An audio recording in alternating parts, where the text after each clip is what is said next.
Welcome to 9 vibes. దాడులు ప్రతిదాడులతో పశ్చిమాసియా అట్టుడుకుతున్నది. పలు దేశాల్లో నిత్యం బాంబుల మోత మోగడంతో ప్రజలు ప్రాణాలు అరచేతుల్లో పెట్టుకుని బ్రతుకుతున్నారు. హమాస్ ఇజ్రాయెల్ యుద్ధంతో మొదలైన ఉద్రిక్తతలు తాజాగా ఇతర దేశాలకు విస్తరించాయి. తాజాగా పాకిస్తాన్లోని బలూచిస్తాన్ ప్రాంతంలో ఉగ్రవాద స్థావరాల లక్ష్యంగా ఇరాన్ మంగళవారం దాడులు చేసింది. సున్నీ మిలిటెంట్ గ్రూప్ జైష్ అల్ ఆదిల్ కు చెందిన 2 ప్రధాన స్థావరాలపై డ్రోన్లు, క్షిపణులతో విరుచుకుపడింది. దీనిపై పాకిస్తాన్ తీవ్ర ఆగ్రహం వ్యక్తం చేసింది. ఇరాన్ తమ గగనతల ఉల్లంఘనకు పాల్పడిందని, దాడుల్లో 2 చిన్నారులు మరణించారని పేర్కొంది. తమ దేశంలోని ఇరాన్ రాయబారాన్ని కూడా బహిష్కరిస్తున్నట్టు బుధవారం వెల్లడించిన పాక్, అలాగే ఆ దేశంలో ఉన్న తమ రాయబారాన్ని కూడా వెనక్కి పిలిపించుకుంది.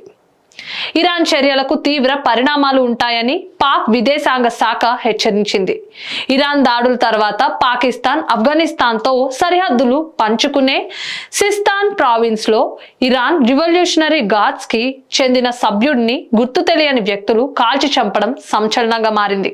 మరోవైపు శత్రువులను ఎదుర్కొనేందుకు తమ క్షిపణి శక్తిని వినియోగించుకోవడానికి ఏమాత్రం వెనకబోమని ఇరాన్ రక్షణ శాఖ మంత్రి మొహమ్మద్ రెజా స్పష్టం చేశారు.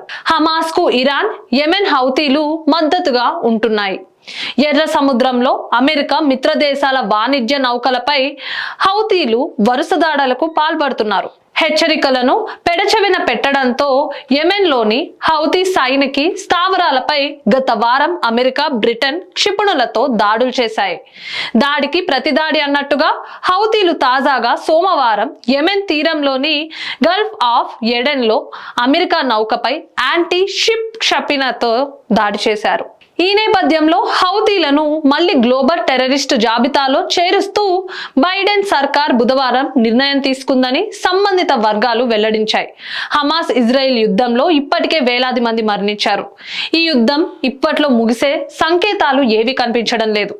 ఇప్పటి వరకు తాము మద్దతిచ్చే మిలిటెంట్ గ్రూపులతో దాడులు చేయించిన ఇరాన్ ఇప్పుడు హమాస్ ఇజ్రాయెల్ యుద్ధ రంగంలోకి నేరుగా దిగినట్టు కనిపిస్తోంది. ఇరాక్, సిరియాలపై సోమవారం క్షిపణులతో దాడులు చేసింది. ఉత్తర ఇరాన్ లోని ఇర్బిల్ లో ఉన్న ఇజ్రాయెల్ నిఘా సంస్థ మొసాద్ కు చెందిన ముఖ్య కార్యాలయంపై బాలిస్టిక్ క్షిపణులు ప్రయోగించింది. మరోవైపు సిరియాలోని ఐసిస్ స్థావరాలపైన దాడులు చేశామని ఇరాన్ రివల్యూషనరీ గార్డ్స్ ప్రకటించింది.